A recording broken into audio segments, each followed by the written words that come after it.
Hey everyone, MeltingMan234 here, and welcome to this very late Forgotten Media Christmas special. Yeah, the 100th episode special was quite a beast of a video to put together that it left me a bit drained. Anyway, today we'll be looking at another obscure Disney film from back in the day. This time it's Where the Toys Come From. Much like One Magic Christmas, this was another film that I first heard about from promos at the end of those old Disney Christmas VHS tapes.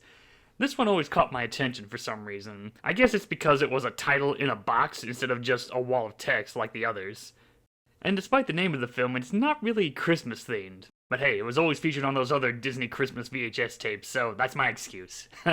Besides, Christmas has always been a fun time for kids, waiting and hoping for the hottest new toy under that Christmas tree. Or the new Apple iPad, or something. Hey, I'm just some random guy in his 30s. I don't know what kids are into these days.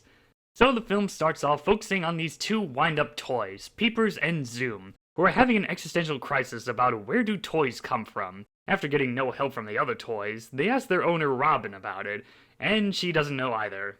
She says she could ask an adult about it, but in this universe, toys can only talk to kids. And apparently she can't be bothered to ask her parents and then tell Peepers and Zoom about it.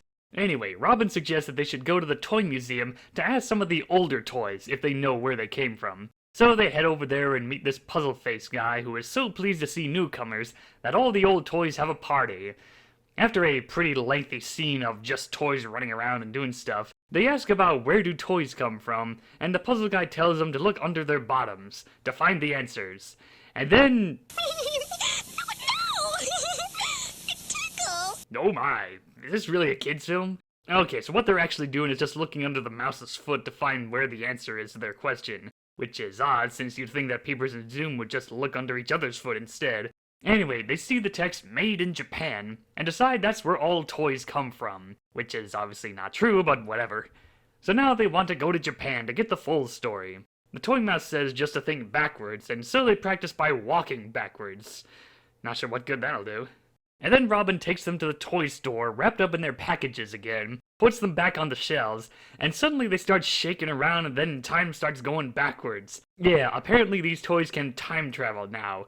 Who needs a TARDIS or a DeLorean where you can just think backwards?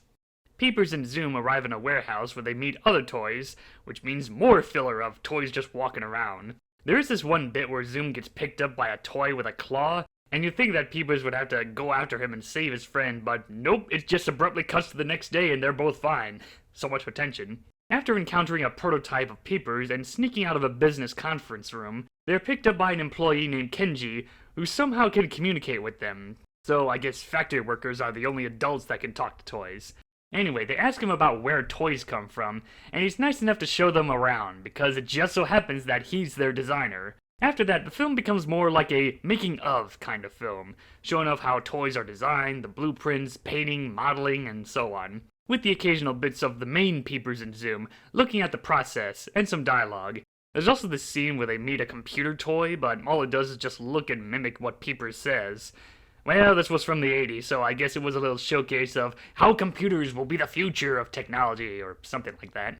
After the tour, the employees head for home, Peepers and Zoom wonder how they're gonna get back home, and Robin is feeling down for how long they've been gone. But then Peepers and Zoom arrive back in Robin's room, claiming that since they thought backwards, they just had to think forwards to get back. They brought in some toys from the factory, and you know what that means? More filler of toys running around. And that's where the film ends. And I can only imagine the next day Robin's mother would be coming in that room and being all like, "Ah, where the hell did all these toys come from?" And that concludes Where the Toys Come From. For what it is, it's just okay. It's a very basic story about toys going on an adventure and getting to see the process of how some of them are made. The acting is decent, Peepers being the curious one and Zoom being more of the nervous type. The only issue this film has is the pacing, as there are a lot of moments where we just see toys doing stuff or running around while there's only music playing. They don't really add anything to the story. It just makes the film drag on, although funny enough, the film itself is roughly an hour long.